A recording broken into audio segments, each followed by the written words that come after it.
It is my distinct pleasure to introduce to you Ambassador Maen Areikat, who is the PLO representative in the United States. He has such a distinguished career. I'm only going to highlight just a little bit to give you a little bit of background about him before we begin.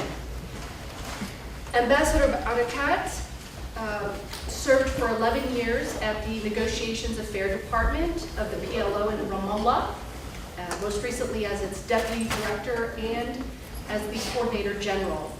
He spent, among his many years of travel, he spent 6 years at the Areikat House in the early to mid-90s, which is the headquarters of the the PLO in Jerusalem, and of the Palestinian negotiating team of the Madrid peace talks. He's been an active member of the peace talks in the conflict. Some examples of that: he was chief representative previously in the Palestinian-Israeli negotiations at Beit Hanun in Gaza and Taba in Egypt in 1996, in Jerusalem in 1997, and was an official member of the Palestinian delegation at the Wye River delegation for negotiations in 1998. He did his studies here. He is a citizen of this country. He is native to, well, he's not native. He's certainly acclimated, knows the United States very well. You'll find him to be completely engaging. I hope you will join me in warmly welcoming him to Villanova.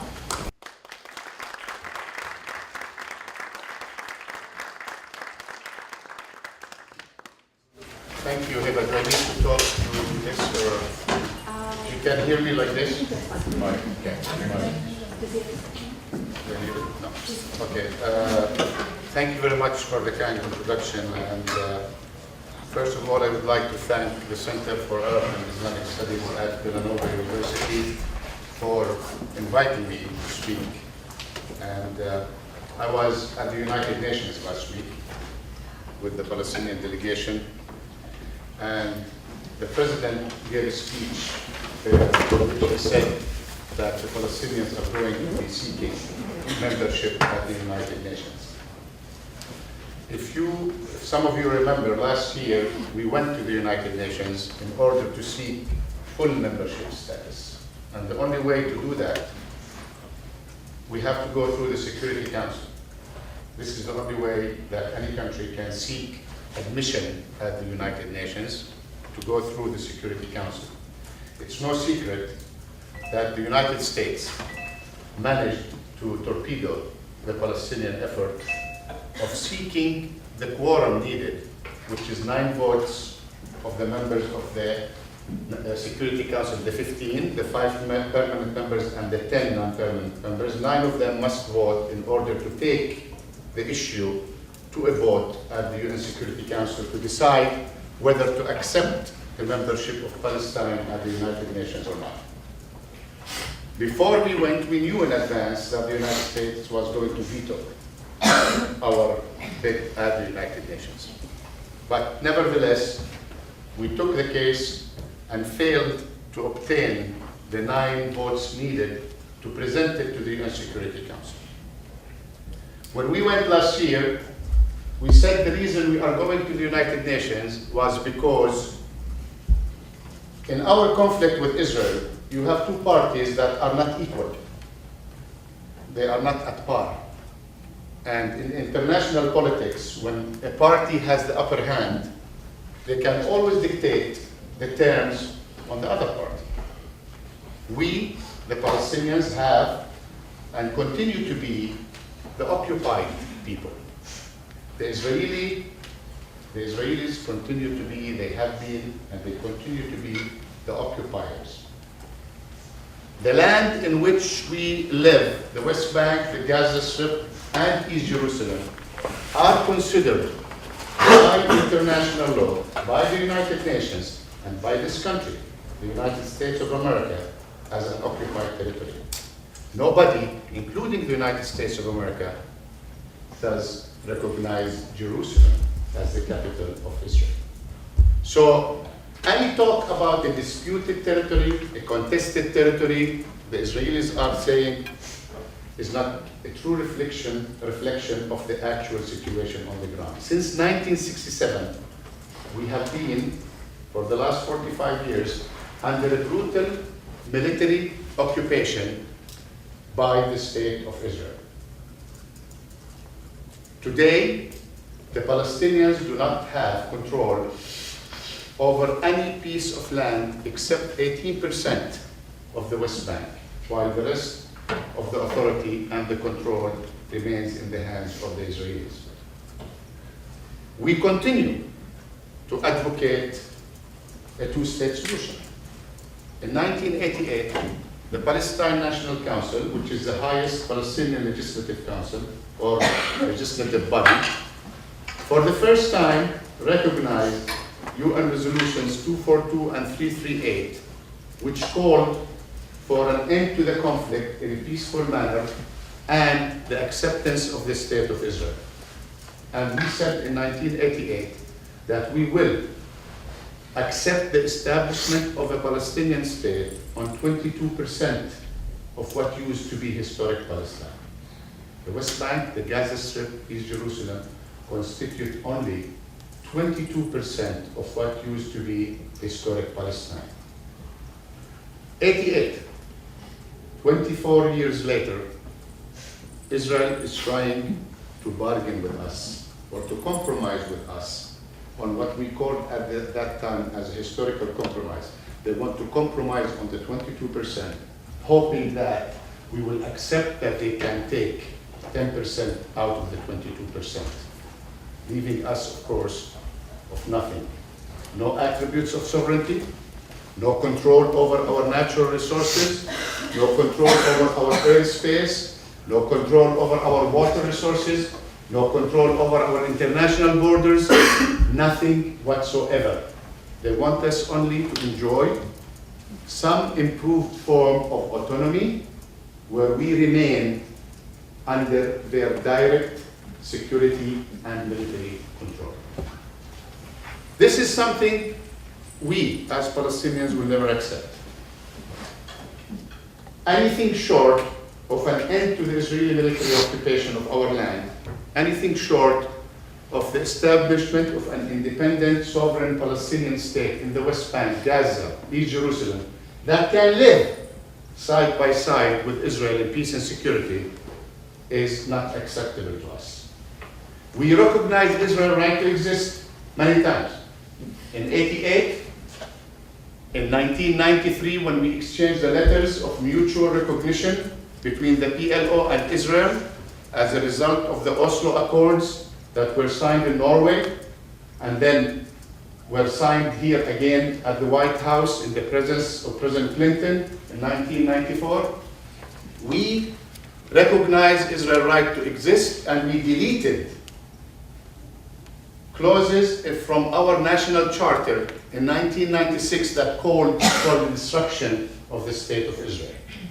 And in 1998, the same Israeli Prime Minister, who is right now in power, Benjamin Netanyahu, pressured President Clinton to ask the Palestinians to convene once again a session for the Palestine National Council to reiterate our decision in 1996 to delete clauses from our national charter that called for the destruction of the state of Israel. So we have done what was asked of us. We have accepted not to share the land according to the partition plan of 1947, which called for a 47% to the Palestinians and 53% to the Israelis or to the Jews. We said we will be happy with 22% of what used to be historic Palestine. And today, Israel continues to refuse to recognize the existence of a Palestinian state. They are putting conditions. They want first to make sure that we are going to behave if we become a state, and that we can control our affairs and govern ourselves before they can accept to end the occupation. Imagine the United States occupying Mexico or Canada and say, the only way we can leave you is if you can prove to us that in the future you will be good neighbors and you will not do anything to hurt our interests. It's not easy to be a Palestinian under occupation. And nobody can understand that. Not members of Congress who are sitting in their offices, adopting blindly the positions of Israel, supporting Israel unequivocally to oppress and violate the human rights of more than 4.5 million Palestinians on a daily basis. And not supporters of Israel in this country can understand the magnitude of the pain and the suffering that Palestinians endure on a daily basis living under the Israeli military occupation. When you cannot leave your village or town without being stopped by an Israeli checkpost, humiliated, harassed, and sometimes shot at and killed, nobody can understand such an experience unless you see it in your own eyes. Freedom is freedom. Whether it's in the United States of America, Europe, Asia, Africa, nobody can compromise on their freedom. Nobody can accept to remain under the rule of a foreign power that dictate every aspect of their life and not do something to put an end to that military occupation. 45 years is more than enough for us. We have proven that we are the people who are capable of governing ourselves. We are actually some of the most educated people on the face of earth, for some of you who don't know. We come next to the United States in the number of students, graduate students per capita. 3,000 Palestinians pursue their graduate education out of 100,000, while 4,000 Americans do that. So we are a very well-educated people, and we can govern ourselves. And we don't need the Israelis to give us a certificate of good deeds in order to prove that we can govern ourselves. The only way that Israel can have peace is by making peace with the Palestinians. The only way Israel can have security is by making peace with the Palestinians. Because we are not planning to leave our land anytime soon. We've done that in 1948, and we paid a very heavy price. 750,000 Palestinians left or were forced to leave in 1948 after the creation of the State of Israel. None of them had the chance to go back and see their homes, villages, houses, lands that they left behind. In 1967, we still repeated the same mistake. And we fled and left and went to Jordan and other countries to avoid the war that erupted in 1967. This time around, we have no plans of leaving. We are going to stay on our land. And we will continue to struggle for justice. Our struggle is simple. We just want to have our own independence and our own freedom. Why in every situation in the world the United States always side with the underdog, except in the Middle East? They don't side with us. We are the underdogs in the Middle East. Why the United States continue to shield Israel from international punishment, UN punishment for their actions and behavior?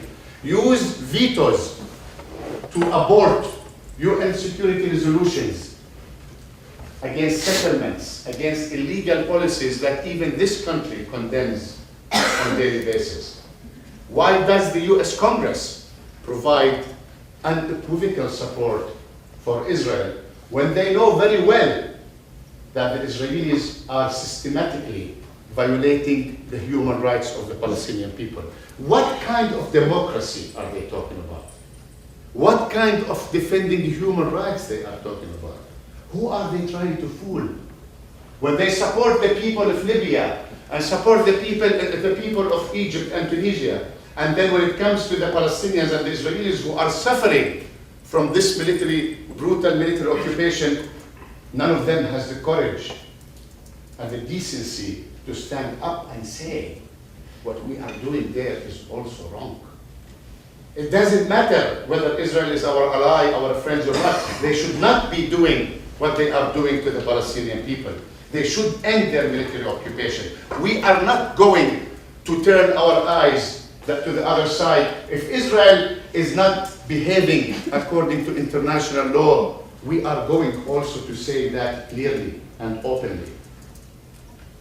But to continue or to continue in their failure to hold Israel accountable for their actions will only embolden the Israelis to continue with their policies.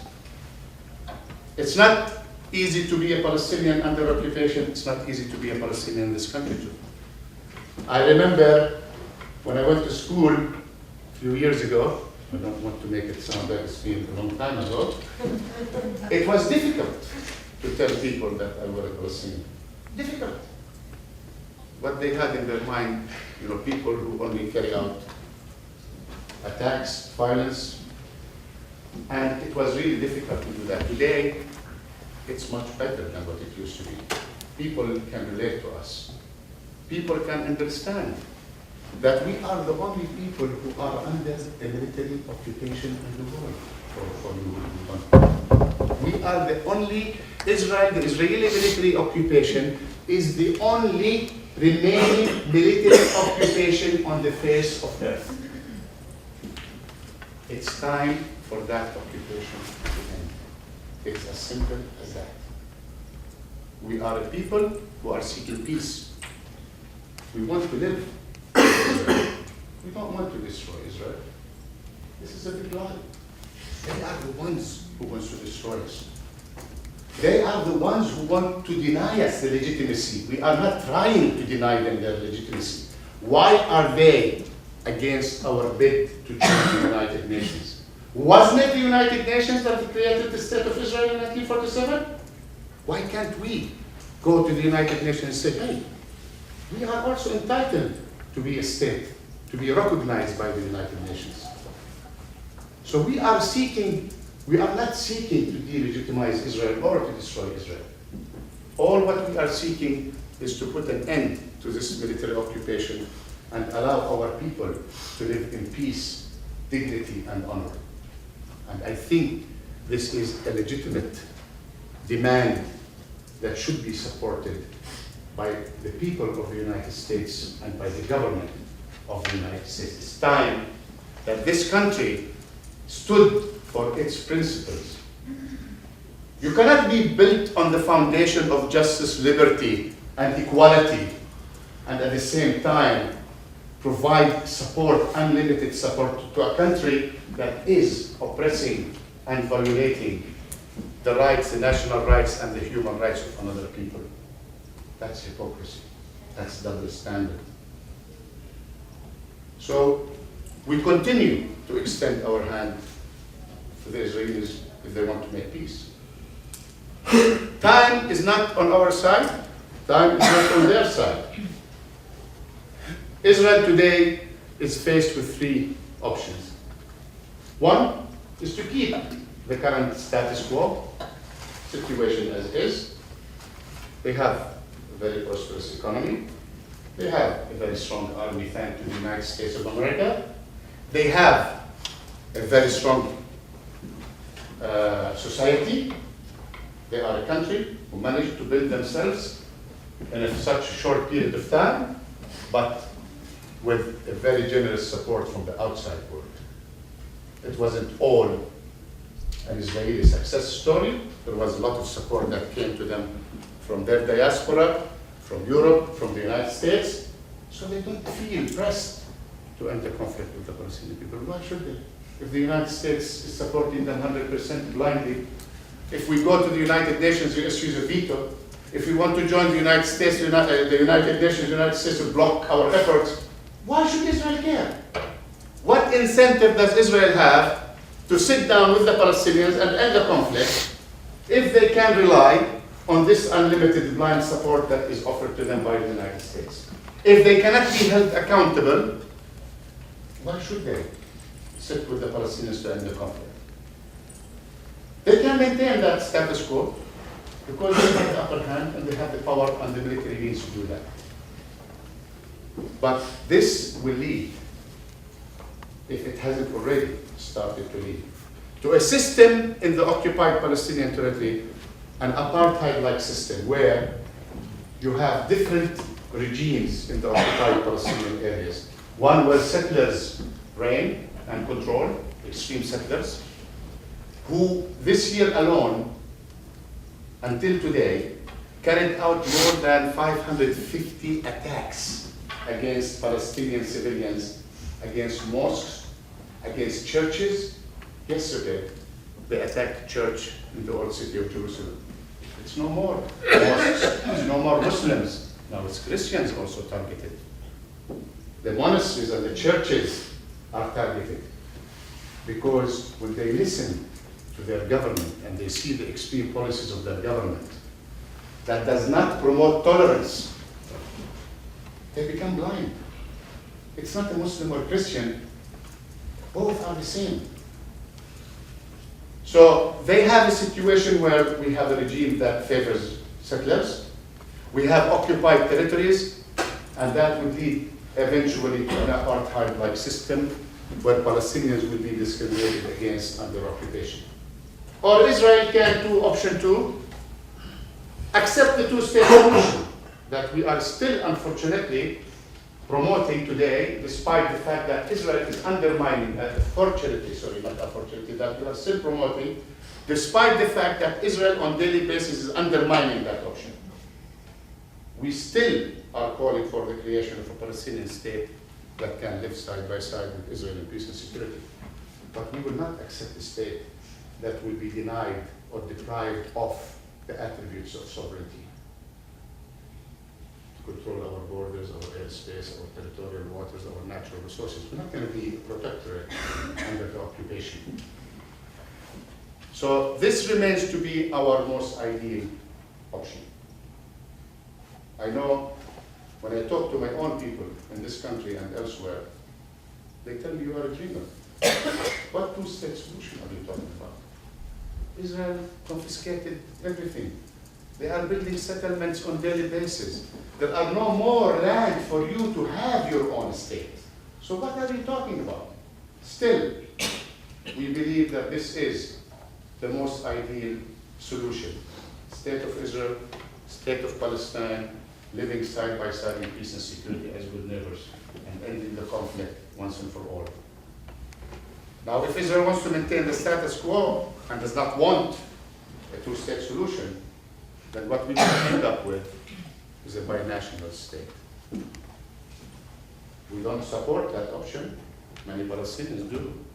Many Israelis do. That let Israel continue control of the historic land of Palestine. Call it Israel.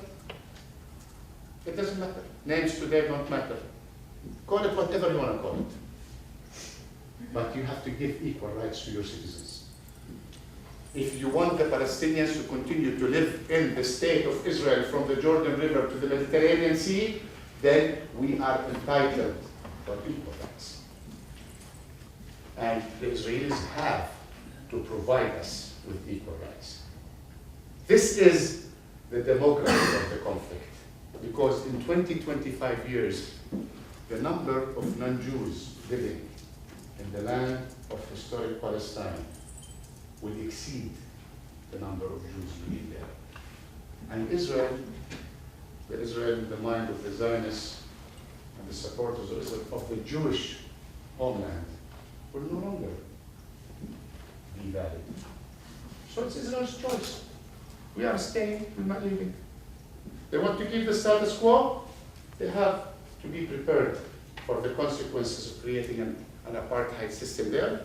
They don't want the two-state solution, let's go for one binational state solution, which is not our option as I explained, but eventually things will end there if Israel does not sit down with us and put an end to this conflict. It takes two to tango. We cannot continue to be blamed for the failure of the peace process in the region. And Israel, the occupying power, who is undermining every effort we are taking in order to end the conflict, escapes blame and responsibility. This country cannot continue to shield Israel. Morally, they cannot continue to shield Israel. It's shameful that the Israeli actions go unnoticed in this country.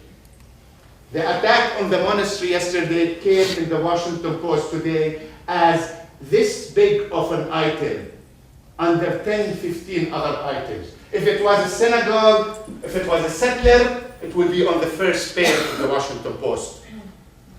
And Palestinians would be called terrorists. This tolerance of Israeli intransigence must end. It's not in the interest of the United States to continue doing that. Especially today, with all what is happening in the region. The Arab street is taking control. It's no more Hosni Mubarak, no more Zain al-Abidin Ali of Tunisia, no more tomorrow of Bashar al-Assad of Syria. It's the Arab street. And the Arab street is very, very sympathetic to the Palestinians. I can assure you of that. Today, we have a chance to put an end to the conflict in a dignified manner that will provide Israel with the prospect of peace and security and give my people the opportunity to live a dignified, honorable life in freedom and liberty. If we wait longer, we are risking that things will get out of control and we will not be able to achieve this objective. I hope there will still be time for us.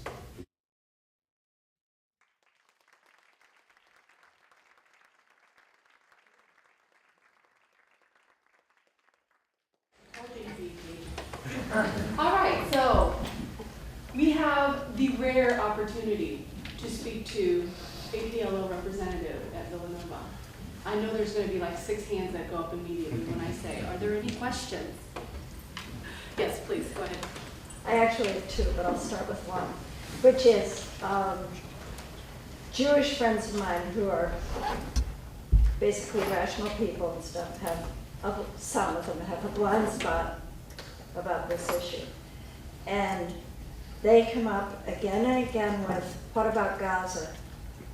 They voted in Hezbollah and Hamas, I'm sorry, my mistake, Hamas. And we haven't seen, or I haven't heard of progress about cooperation between the PA and Hamas. Is there progress? And is Gaza still occasionally lopping missiles over, terrorizing Israel? Okay. Well, first of all, the Israeli withdrawal from Gaza in 2005, and I happen to be involved in that.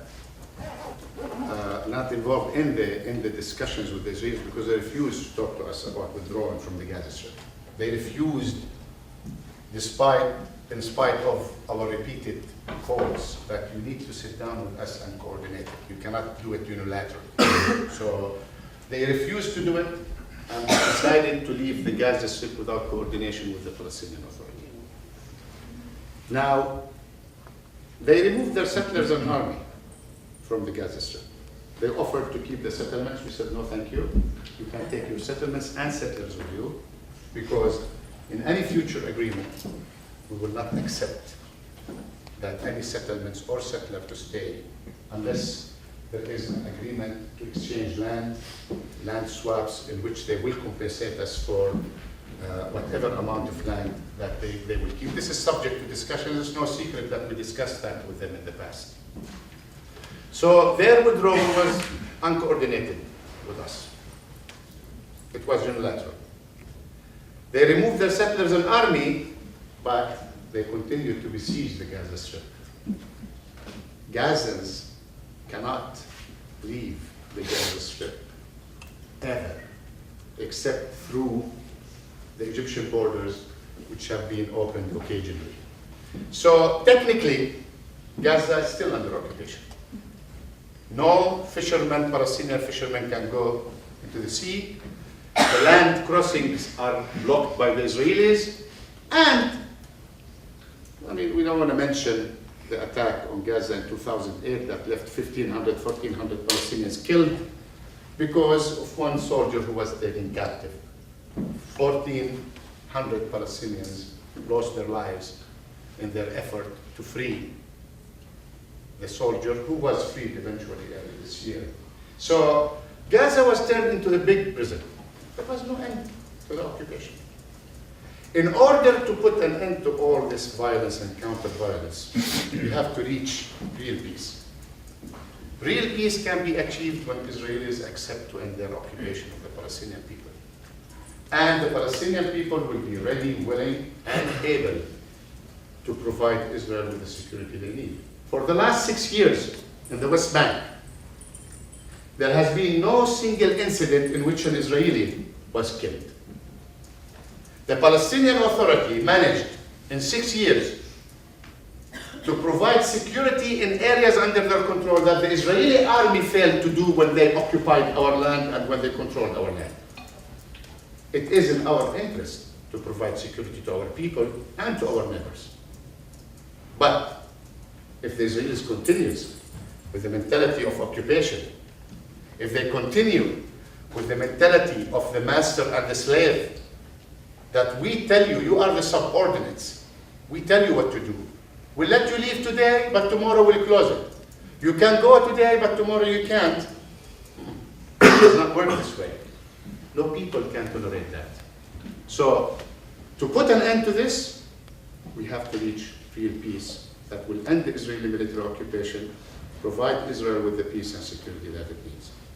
But does Gaza, Hamas, still have the desire They to... still have control. They still have control in the Gaza Strip. Hamas is not part of the PLO, which is the organization I represent. They have their own policies. In the Israeli government today, you have parties that call for the transfer of the Palestinians outside of Palestine. They are so clearly declaring racist positions, and they are part of the Israeli coalition government.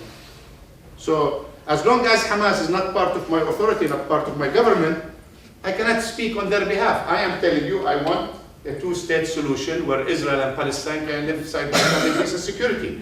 I am telling you that I recognize Israel's right to exist. I want Israel to recognize my right to exist.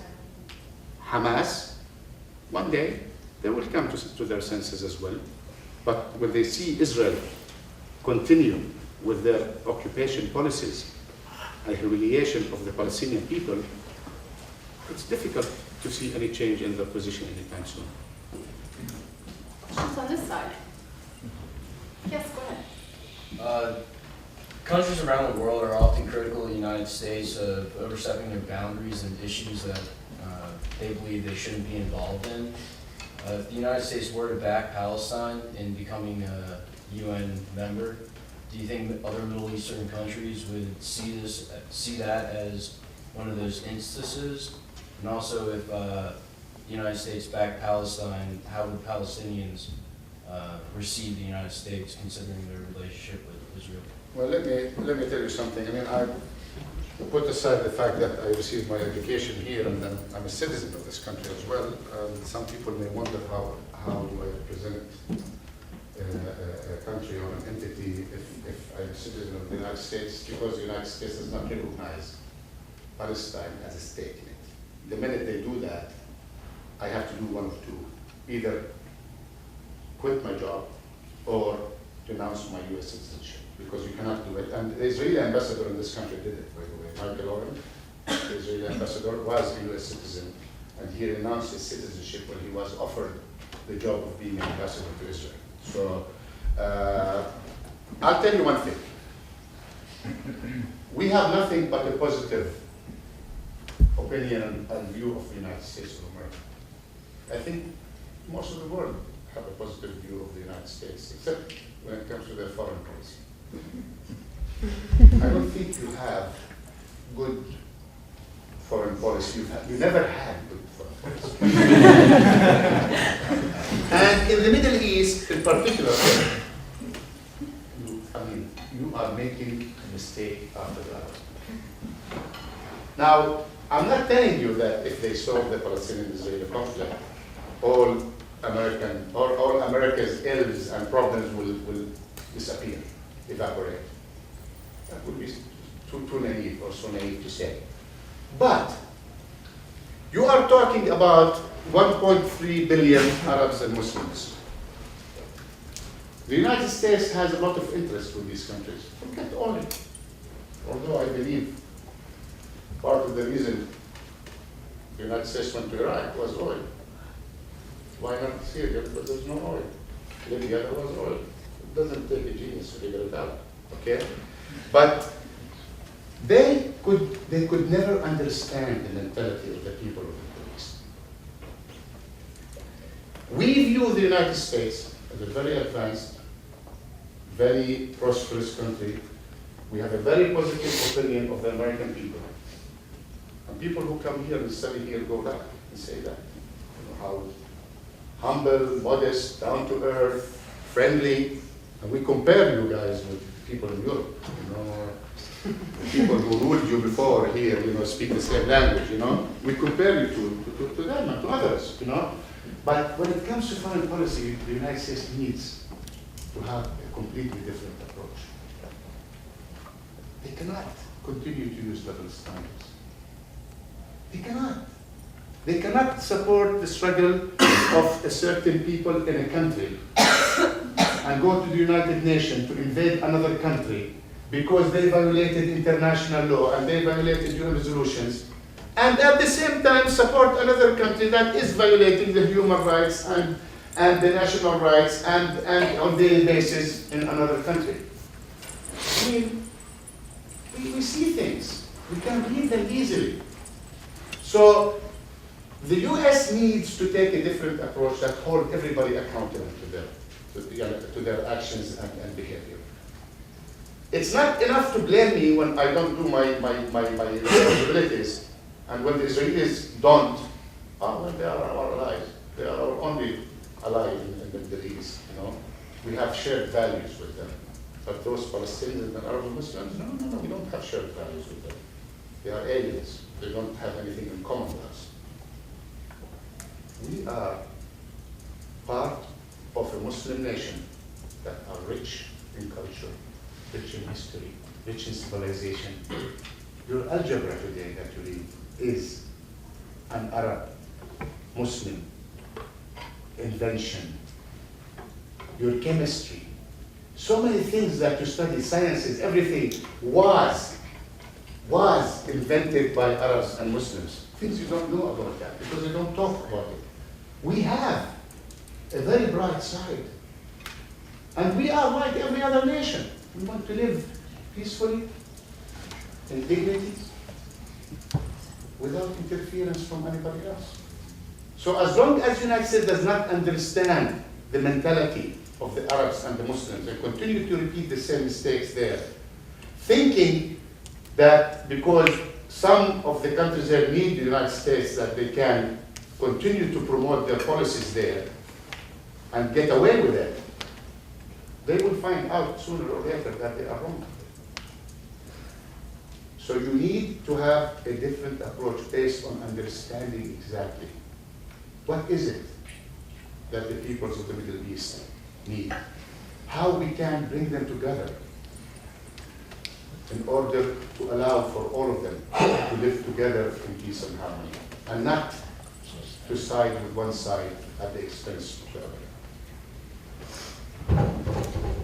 Go ahead, Maddie.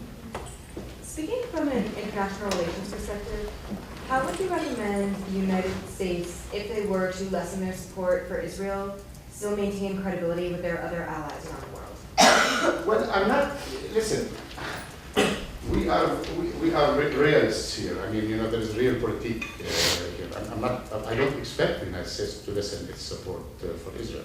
Not only because of domestic considerations, but I'm not asking them to do that.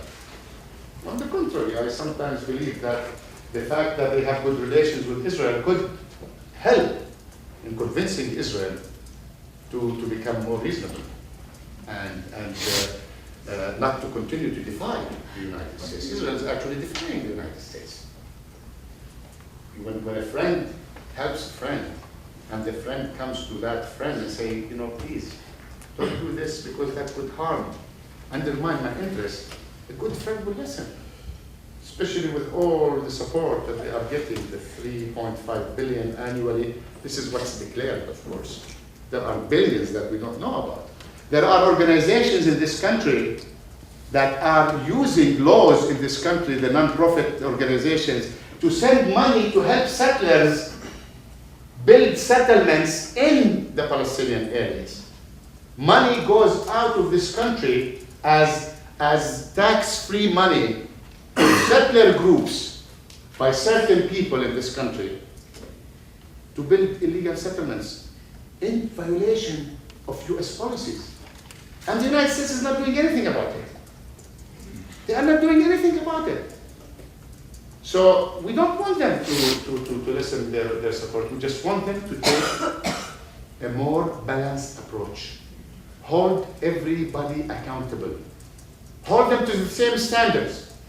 You cannot ask the Palestinians to comply with international law, UN resolutions, pass agreements, and when Israel violates international law and pass agreements, nothing happens. This is what we want from the United States. We don't want them to break their special relationship with Israel. I don't think that would be a reasonable request to make. But, you have to be balanced. That's all. Granted, you do not favor a binational state now. In 1948, I know great Jewish intellectuals, Martin Buber, Hannah Arendt, suggested that was the way to handle the situation. Why was that not adopted? How close did it come to being adopted? Would it have worked if it were adopted? When I said this in the past, I got attacked by some people when I said that we are now in a forced marriage. In a forced marriage, I don't know if one of the spouses will be happy, but we are in a forced marriage with Israelis. We need to get a divorce. Maybe after we'll contemplate dating again. But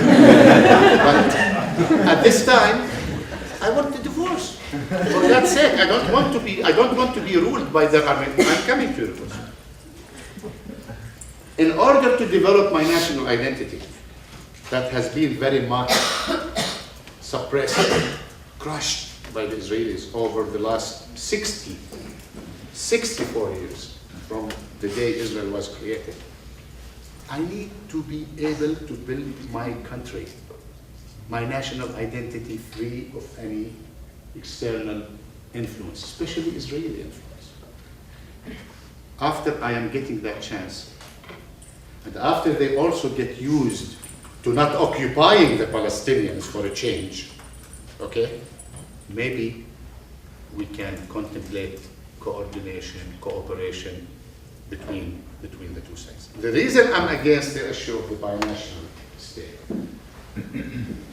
I don't know if the Israelis will accept to give me equal rights, because we have 1.5 million Palestinians who have Israeli citizenship, who are being discriminated against in every aspect of life inside Israel.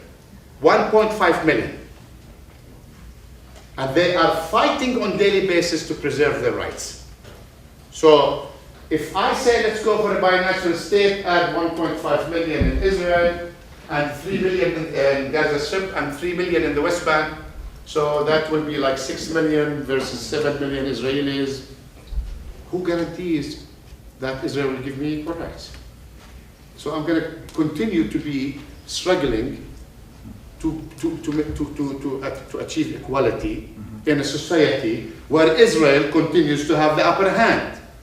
So I'm just shifting myself from a struggle of independence against a military occupation that I'm having a sympathy of the international community to a struggle, a social struggle now within a state that nobody wants to interfere because that's their own business. We don't want to interfere with that. That's my concern. If they can assure me that I will enjoy equal rights, I told you I don't even mind calling it Israel. But I'm asking about 1948, not now. Was it Why possible? didn't we do it in 1948? Yes, why wasn't it possible in I 1948? mean, I'm not familiar with the people you mentioned. I'm sorry for being ignorant. Martin but- Buber, Hannah But Arendt? for 48, I very much would suspect that the Israelis or the Palestinians or the Arabs at the time had the stomach to discuss something like that. You know, I mean, just coming out of a war and the establishment of the state of Israel, and us feeling that, you know, a great injustice was done, we lost our country, we lost our land, it would have been difficult. The same reason we refused the partition plan. I'm not telling you we didn't. We did, of course. Even the partition plan gave them 53% and gave us 47%. It wasn't even 50-50. So we refused it because we thought it was unfair. They didn't have more than 20% ownership of the land, and their population was much less than the Palestinian population, the Arab Palestinian population. Why should they get 53% and we get 47%? It was an issue, it was a principal issue at the time that we rejected the partition plan. It's not that we didn't want peace, we didn't want to be, we lived with them. My grandfather was a partner in a bakery shop with a Jew in West Jerusalem. He was a partner with him. He saw him again in 1968 after he left. My father left his home. My mother lived with him. They left their home. They came settled in Jericho. And in 1968, his partner came to visit him. He lost his bakery shop. My grandparents lost their home. We went back to see the home in 1969, and the family who lived there would not let us in. Are you telling me about injustice? Major injustice. When we say we are accepting 22%, that's a major compromise. We are attacked by Palestinians around the world because we accepted this compromise to establish a state on 22% of our land. And yet, they want to bargain on the 22%.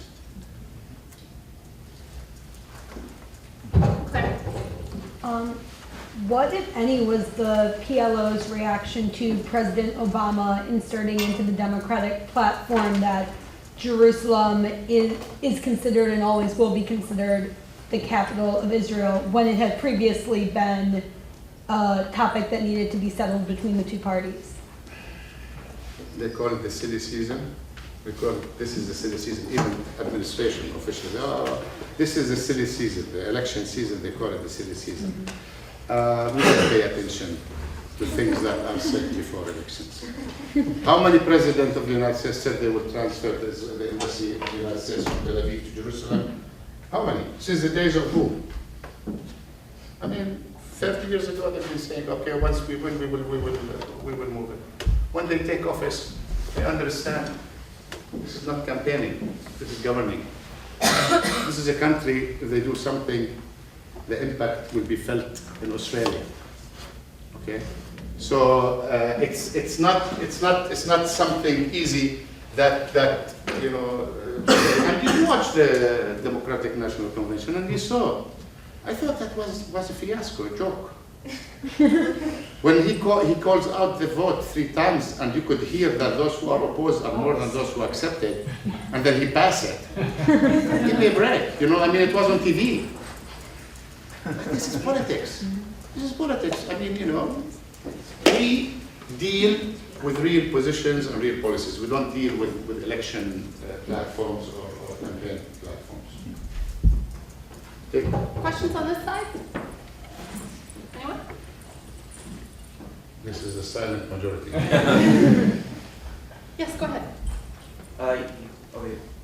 You mentioned a little post blurb saying that you guys, do you feel vilified to a certain extent, like because you, I think to this American Republic, to the American citizens, that we have to keep this perception that we have to support Israel and that we'll do anything to try to vilify Palestine?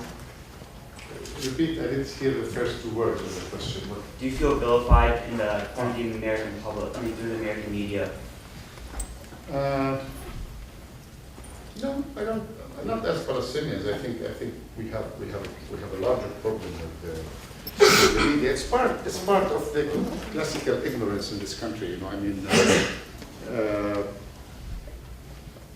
people, you know, when you verify another race or another group of people, it's an indication of ignorance. You know, I don't condone or tolerate any stereotyping or anything against any Muslims, Christians, Jews, Arabs, Chinese, Hispanics. I think this is wrong. I personally, as a Palestinian, I don't feel very much vilified by the media. Again, I think we have come a long way from where we were 30 years ago, 40 years ago, and today.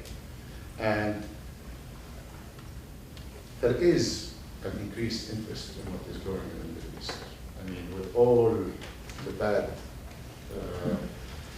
consequences of September 11, the horrible events of September 11, the sad events, you know, it somehow also increased the interest of the American people in trying to know more about Muslims, more about things like that. So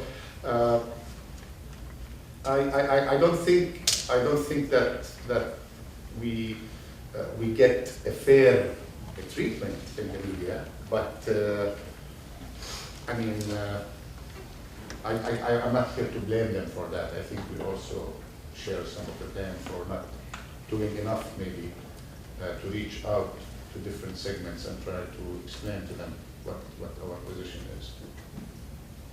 Yes. So, given that at least at the level of party policies and the level of political discussion that goes on in the U.S., like in relation to elections, given that the issue of Palestinian statehood doesn't really seem to be what people are talking about or what is part of the normal everyday discussion so much. I mean, it's all a lot more about the economy and other things like that. And also given the fact that in Israel, the settler community has only become stronger and a more vocal part of what's going on, at least in some official ways in Israel, I'm wondering how optimistic you are that what you are seeking, which I have supported since I first heard about Yasser Arafat back in the mid-70s when I was in college. I'll say when I was in college. How optimistic are you that what you're seeking, and which I support, will happen sometime soon? I wish I can answer your question of optimistic or pessimistic. I think one feeling you lose in the process of being in my kind of work is pessimism and optimism, you know, because a feeling of pessimism may turn out to optimism in a very short period of time, and vice versa. You know, it's a very relative issue in this. I think the only, let me say, hope I have is that we and the Israelis have been fighting for such a long time. They tried to cancel us out. Golda Meir, the famous Israeli prime minister, said in the 70s, there is no such thing as Palestinian people or Palestinian. They used to put a Palestinian in jail for 6 months if he raised the Palestinian flag. This is in the 80s during the first Intifada. They will never call it the Palestinian flag, they will call it the PLO flag. I mean, it's always been the flag of Palestine forever, you know. So, and I remember we refused to sit with students representing Jewish organizations or pro-Israel organizations unless they recognize in advance our right for a state and for self-determination.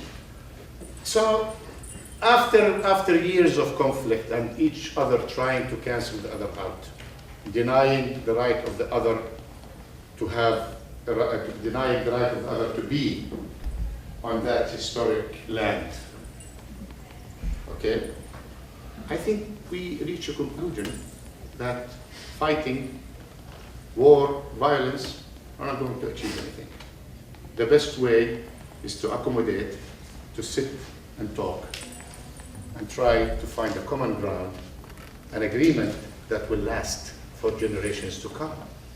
When we say that we want to end the conflict, we mean it. When we say we want to end the historical claims, the Israelis don't understand what we mean with that. And they ignore it. They accuse us of trying to tactically establish a state in the West Bank, Gaza, and Jerusalem so that we can strengthen ourselves and then go and attack Israel and take the rest of Palestine. As if it were the Palestinians who attacked Lebanon, Syria, Jordan, Egypt, Tunisia, Iraq, and God knows where next, maybe Iran, Pakistan, we don't know. We really are sincere about ending the conflict because we pay the heaviest price for the lack of peace. We are the ones under occupation. We are the ones whose freedom is denied. It's not the Israelis. You go to Israel, you go to Tel Aviv, you go to Jaffa, you go to Haifa. Israelis are living a very normal life. Movies, nightclubs, restaurants, everything is normal there. It's as if they have nothing to do with an occupied people 20 kilometers or 30 kilometers away from them. So we have a vested interest in seeing this conflict over. And therefore, the only hope I have is that I am sure there is a majority, despite those extreme settlers who are actually hurting Israel more than anybody else. They are. Today, the American Jewish Committee issued a statement denouncing what they did. The President of Israel said that this is shameful. But the problem, the government, which has the resources to apprehend the perpetrators, is not doing that. Because it's election season there, city season. They don't want to antagonize this settler community, just in case if they needed them. It's too sad. Too sad. But in the end, they will hurt Israel. They're not going to hurt me. They're not going to hurt me. I'm used to their attacks and aggression. So my only hope is that there's still a majority on the Palestinian side and a majority on the Israeli side who believe in accommodation, in coexistence, and in a two-state solution. Today, maybe the forces in Israel that advocate that are not strong enough. We have our own problems too. I'm not saying that we are perfect, but eventually these two camps are going to succeed and prevail. They know what the alternative is. And this is what keeps me hopeful. Not optimistic, not pessimistic, hopeful. And I have to remain hopeful if I want to keep my job. One final. Actually, Two final? if I could ask a question as well. Go ahead. Thanks. Yes, isn't it true that there's an unfair label with the violence put upon the struggle that we call terrorism sometimes, and that there is also the part of the struggle that gets less press, the nonviolent, the peaceful part of the equation? And isn't it likely that that is powerful and strong, and isn't it likely that that doesn't get the press? We don't hear about the peaceful nonviolent efforts. And likely, isn't that the key to solving this solution and many others in life? But I mean, we have been pursuing nonviolent resistance for quite some time. And we are doing that weekly basis to protest Israel's building of the wall/fence. And Israelis come and take part in these demonstrations, and they get hurt in the process. Internationals come to express solidarity with the Palestinian people. I think our current leadership, this current Palestinian leadership strongly believes that violence and military struggle are not going to achieve the desired results. You can't when the balance of power is not equal. I mean, Israel is the sixth. They have the sixth largest or the fifth largest army in the world. Israel has nuclear weapons, and it's not secret. This country knows about it, and they want to set the red line for Iran. Why not the red line for Israel? Why? I don't sympathize with the Iranians. I think they are crazy to put so many resources in something that's not going to help them or help the Iranian people. It's stupid. But we also see things. Israel is a proven nuclear power. Iran is not. So all this noise, because they are trying to become a nuclear, but the country who refused to sign the non-proliferation treaty and will not allow inspectors to inspect its reactors. We see these things. That's on the side. We will continue to advocate non-violence. That's the only way. Israel has no interest. That's why they try to crush these demonstrations every week that are conducted non-violently. The last thing Israel wants is a Palestinian movement of non-violence. They don't want it, because they always portray us as a violent people who are bound to attack Israelis, to kill Israelis. And for them, when we resort to these non-violent moves or demonstrations, it puts them in a difficult position. What are they going to do with people who are just demonstrating? They don't even throw a stone. They don't do anything. They just go out and demonstrate. So we will continue to promote that, because I think violence and military means are not the solution to the conflict with Israel. I could be accused of being a defeatist, but I believe strongly that it's the only way to resort to peaceful means to resolve the conflict. Did you still want that? We've talked about foreign policy on the American level as well as in the UN. What do you think are the chances, or even what will it take for the Israeli population to understand that what injustices are happening with Palestine? Like, I'm sure there are some movements in Israel that are for at least cooperation with Palestine. That's a very good question. I always say that the minute Israelis and Palestinians leave that land, we become normal. We start talking, and it's like they are not occupying us. It's not like we are not attacking them. Things are so smooth and nice. But being there and trying to discuss the problem is difficult. I have so many Israeli friends. I mean, in recent years, maybe I don't see them interact with them as often as I want, but from the mid-90s until the late 90s, we did a lot of joint work with them. There was a committee called People to People that encouraged Palestinians and Israelis to do things together, students, doctors, engineers.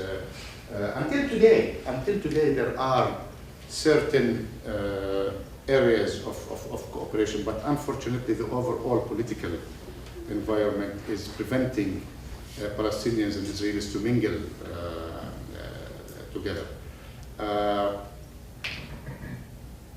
There are many people who are critical, who write in newspapers, who criticize the Israeli occupation, but every time you hear some strong voices in Israel, for some reason, the government tried to shift the paradigm to a completely, or discourse to a completely different subject. That we are threatened. The occupation is important. We can't allow the Palestinians to become independent. They will attack us. They will, like your questions on Gaza, they will, if look at what happened in Gaza, they will do the same thing. They will do the same thing and try to keep their people and this siege mentality and fear, that, I mean, we can't. This is something existential for us. I'm not underestimating their concerns. I'm not underestimating their history and what they went through. I'm not underestimating that. I acknowledge it, I recognize it. But that shouldn't be a reason for them to do the same that happened to them to me. You can't. You can't, because you have suffered and endured, to try to continue to rule me because you are afraid that I will do the same thing to you that was done to you by somebody else, not me. So it is very, very, confusing situation there when they try to dominate the government, the official government, and keep the Israelis focused on that threat, the Palestinian threat, the Arab threat. We are after them. We want to destroy them, to throw them into the sea, quote unquote. And unfortunately, we haven't seen, especially in the last few years, during the violence and counter-violence, second Palestinian uprising, the peace camp in Israel lost a lot. And we are to be blamed for that. I mean, the acts that we carried out against Israeli civilians during the second Intifada hurt us a lot with, they made them lose ground, the peace camp in Israel, and hurt us morally, ourselves, and hurt our standing internationally. But we remain hopeful that there are segments in the Israeli society who believe and know that the only way out is the creation of a Palestinian state. Many are even arguing today with their leadership that Iran is not the existential threat that you're trying to portray her. It's the Palestinians. Our conflict with the Palestinians is the most important thing because they are the ones who are living on the same land with us. And I agree with them. I think Israel's #1 priority should be resolving the conflict with the Palestinian people. So I reserve the right to ask the last question. So it seems to me that this is quite often framed as a conflict of numbers. Of numbers? Of numbers. So often when it's presented, numbers are always, they abound. So the number of people killed, dates, percentages of land, who gets what percentage of land, how many villages have been destroyed, how many settlements get raised. I think what's lost is the humanitarian side. So I wanted to ask you, you had mentioned in 1948, 750,000 Palestinians either fleeing or being evacuated from their homes, creating what is essentially the largest refugee crisis in our society today. Palestinians constitute the largest refugee crisis. So could you maybe say a few more words? Earlier you had mentioned sort of what the life was like for a Palestinian. And that for us is kind of an intangible we don't read about. Could you maybe say a few words about the refugee crisis? Other than the question of the right of return, could you say a little bit more about what the PLO is doing about the refugee crisis? How that is entangling other countries, whether it's for better or for worse, the neighboring countries where refugees have sought sort of refuge. And then the last part of that question is, what about Palestinians who are not refugees, who are in places where they don't have citizenship? So could you maybe say a little bit more about what it's like to be a Palestinian, perhaps in the refugee camps, but then also as somebody living in, say, Jordan with a Hawaiian, Can I send that in an email?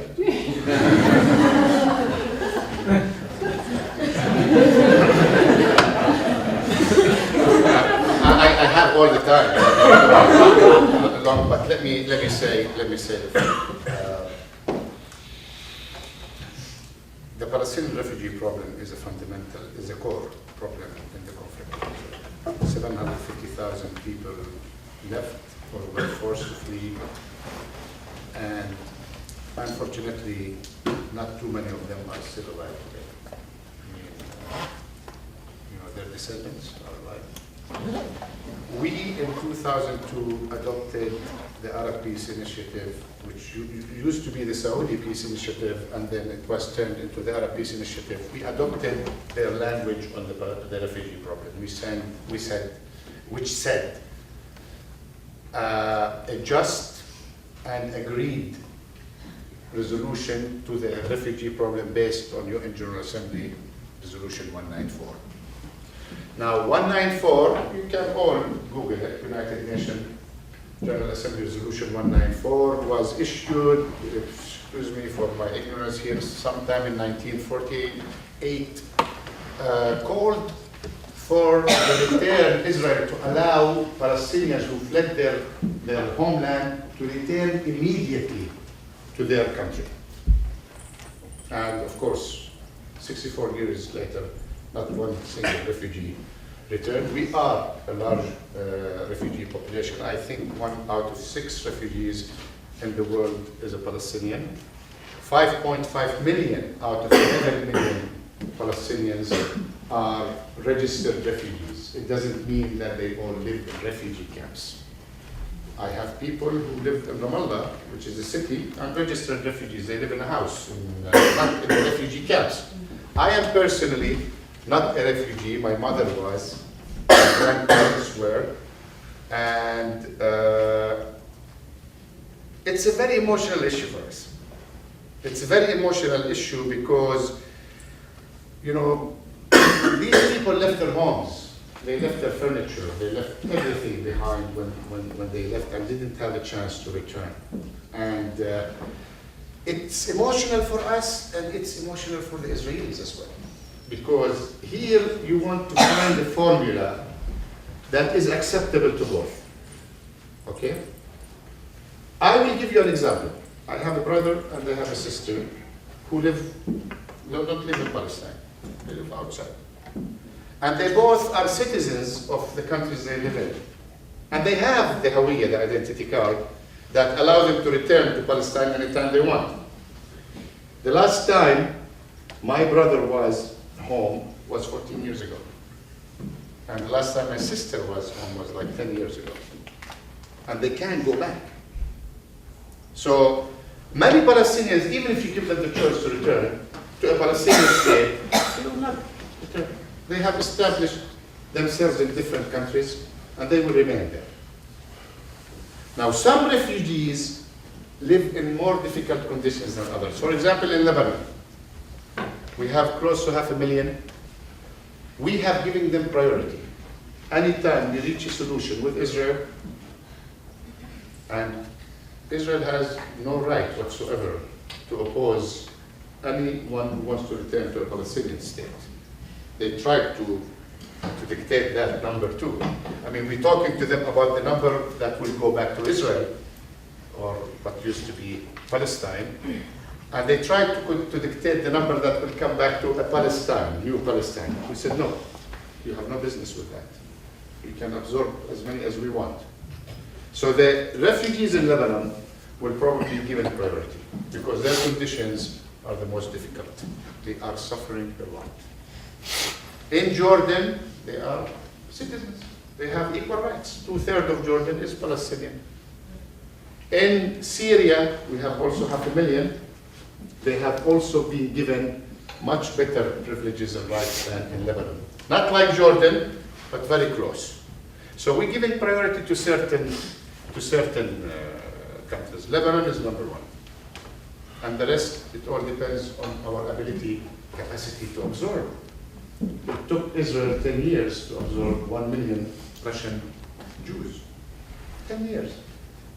Loan guarantees from the United States, billions and billions to help. And it's a state. Israel is a well-established state. So before you can bring all these refugees back, you have to create housing, infrastructure, jobs. It's not an easy task. But we want to find a formula whereby the Israelis also do not see that as the end of their state. You know, if you tell them 5.5 million, well, 3 million are coming back to Israel, they will not accept. So when we said just and agreed, we meant agreed with Israel. We want Israel to acknowledge the principle of the right of return, and we will agree the mechanism of the implementation. Just to show them that we understand their concerns. And that we are not envisioning 6 million, like they say, coming back. Well, first of all, because realistically we can't implement it. Israel cannot allow one Palestinian to go back if they want. And they have control over their borders and everything. So you need to do it in a very creative manner, whereby you can assure the Israelis that if they acknowledge or recognize the principle of the right of return for the Palestinian refugees, it does not mean that they are acknowledging that the state of Israel was created illegally, or it is void, and you know, that they acknowledge that Israel was illegal. You know, because if you say, okay, you can come back to your home, well, then this is not my home, right? No. We try to tell them that we are not seeking that. We want you to acknowledge that the creation of the state of Israel led to the creation of the Palestinian refugee problem. That is a fact. And then you and us can sit and agree on how to implement and how to allow. And 3 years ago, 4 years ago, when President Abbas was talking to Prime Minister Olmert, former Prime Minister Olmert of Israel, for the first time ever, an Israeli Prime Minister got down to the details of the number of Palestinian refugees who will be returning to Israel, for the first time ever. But you know the rest of the story. Olmert was forced out of the government and recently was indicted, light sentence, and we could not continue the discussion. When Netanyahu came, of course, for the last 4 years there hasn't been any discussions. But we have to do it in a way that is assure also the Israeli side. And you need to exercise the right. So we want to provide every Palestinian refugee with a maximum basket of choices. Come back to Palestine, go back to a third country, stay where you are. If the countries, the host countries accept them, to stay where they are. You know, in Lebanon it's difficult because of the balance in Lebanon. You know, the Christians, Maronites, Shiite, Sunni, and the Palestinians are mostly Sunni. Unfortunately, I'm using this this language or semantics, but they can disrupt the balance there. That's why we are giving them priority. So you know, we have to be creative about such a solution. But resolving the Palestinian refugee problem is a precondition to ending the conflict and ending all historical conflict. Without resolving the Palestinian refugee problem, there will be no peace between us and the Palestinians and the Israelis. Well, Okay. we recognize that you could have gone to any other university, and we really appreciate you spending your afternoon with our university. So thank you very much. Can you